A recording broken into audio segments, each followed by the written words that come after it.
Excellencies, Vihiga County is a hub rich in investment opportunities.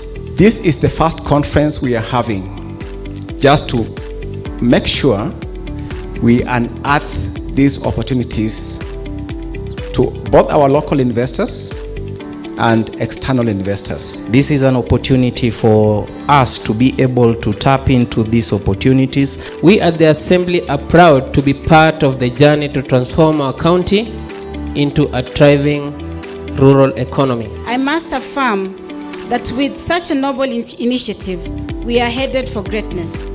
Time being a determinant factor for what we shall measure on our success story. This can only be attributed to the good governance that our people appreciate in our leadership and the leaders who have committed themselves to deliver service and serve our people with undivided attention. Honorable Wilbur, I'm proud of you. You have got your foot down now and you are up and running. I believe in the next 2 years, once the first ranking will be done, Vihiga County will be the best county so far. And some of the key objectives we want to achieve at the end of this conference is open up employment opportunities for our people, open the county to international and local markets,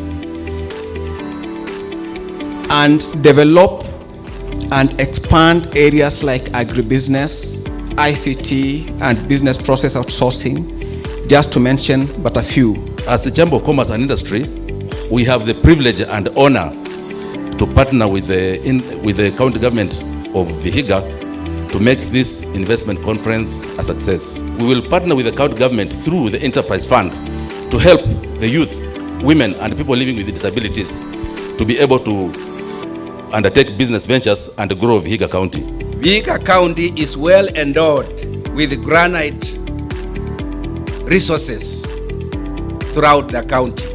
I'm happy to note that the Ministry of Mining has already committed itself to establish a granite processing factory in Vihiga County. Actually, it's granite of the highest quality on the African continent, if not in the world. I believe that as we speak, whatever had delayed this development, with the Governor Tichlo taking over, he has already provided land in Muhaya, and I have no doubt very soon I will be coming back here with my colleague Munyas. I have no doubt to get this show on the road and to have a factory for granite because there is land available in Vihiga County.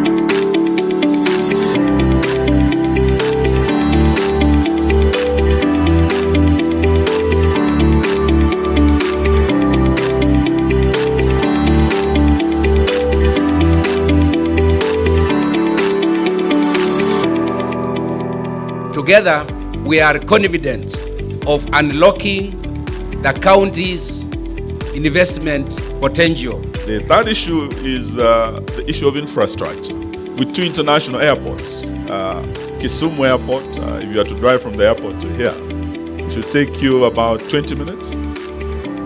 And if Kisumu is not working, there's another international airport in Eldoret. And I think from here to Eldoret, it should be slightly under an hour, if not an hour.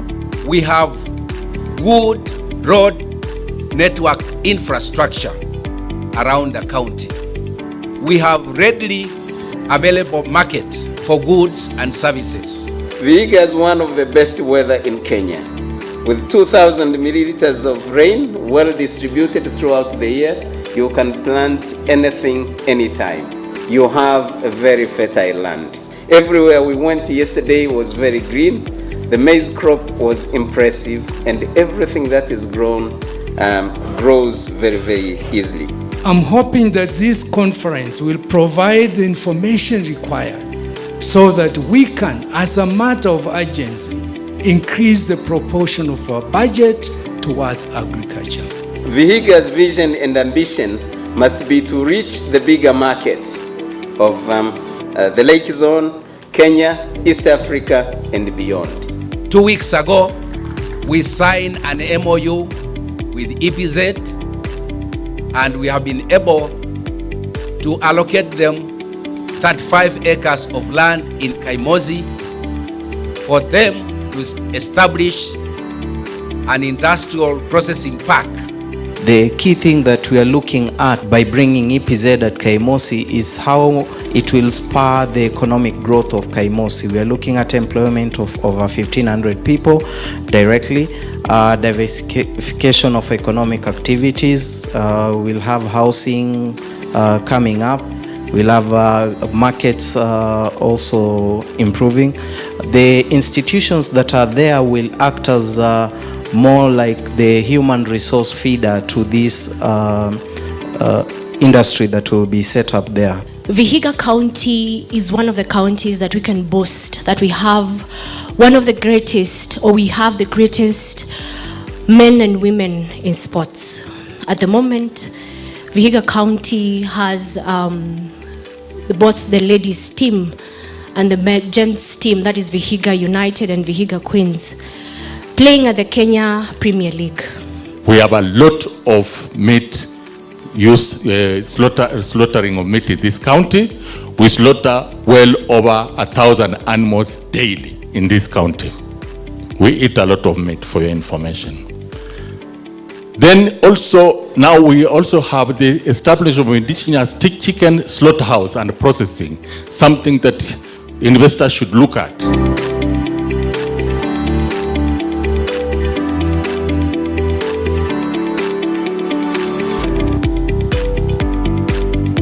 We are here to look for partnership,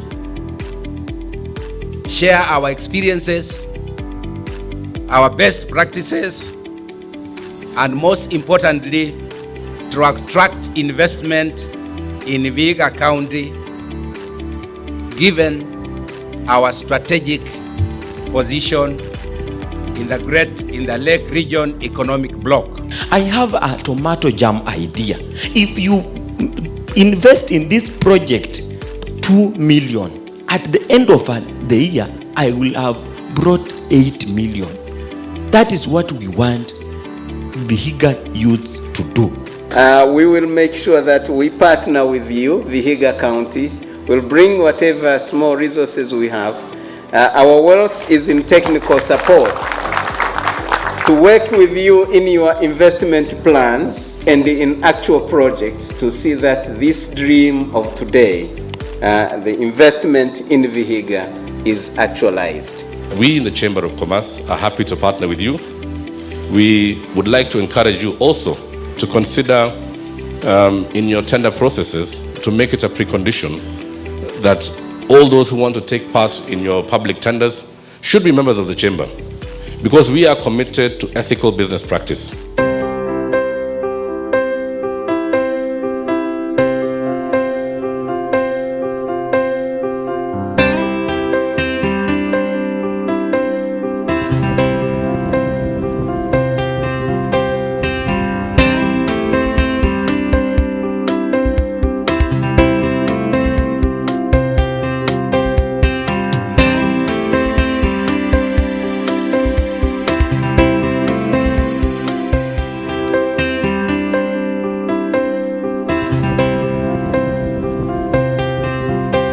My take-home message is actually that we have a big potential in terms of the population, the young population which is here. And the sooner or later they are engaged in meaningful production and they're living a healthy lifestyle, we shall be very happy. What was the highlight for me was to see the good working relationship between the county executive, the county assembly, and the stakeholders, and with the support of the president. That is not a mean achievement because it's a challenge in some counties. One thing I want to say that I really commend Governor Otechilo is that he has put local investors first. And I think before you really even consider inviting foreign investors, it's always good to ensure that you have created a conducive investment environment, a conducive business environment for your local investors. I believe devolution is a big game changer in this country. I mean, the fact that we have devolved business opportunities, we have devolved decision making is really speaking to a new Kenya. Kilimo lazima iwe ndio priority namba moja. Na opportunities ziko nyingi. Juzi nimetembelea sana projects za fish farming. Nimeona aquaculture itakuwa very big industry kwenye Vihiga. Wana maji, wana mvua kila siku na wana wetlands za kuweka hiyo. That's one. Pili, kuna potential ya dairy. It's very green, kuna majani, kuna nini. They can increase the dairy industry na wakawa na wakulima wengi pale. Cha tatu ni poultry, hasa indigenous poultry. Kila mahali nimekuta kila familia inafuga kuku. Now imagine kama una kuku 2 million. Hayo ni mayai mengi tu kila siku. Ni kutengeneza tu value chain. Ukawa unakusanya, unasafisha, una package, unasafirisha kwenye bigger market. It has been extremely successful, and actually we have exceeded our expectation. What so far in the last 2 days we have witnessed is very encouraging because the attendance has been very good. All the investors we invited from Nairobi and everywhere, majority of them have come. And as we talk now, I'm happy to say that I have just come from launching or inaugurating the first investment that has been already started in the Vihiga County in Bale Town by Kant General to sell the motorcycles called TVS and to sell spare parts for various vehicles and motorcycles. So to me that is something very important. The people of Vihiga, I can promise them that your governor is working, and let them get ready, and very soon in the next 6 to 1 year coming, they will see transformation taking place in Vihiga, and they will see Vihiga becoming modernized in all sectors.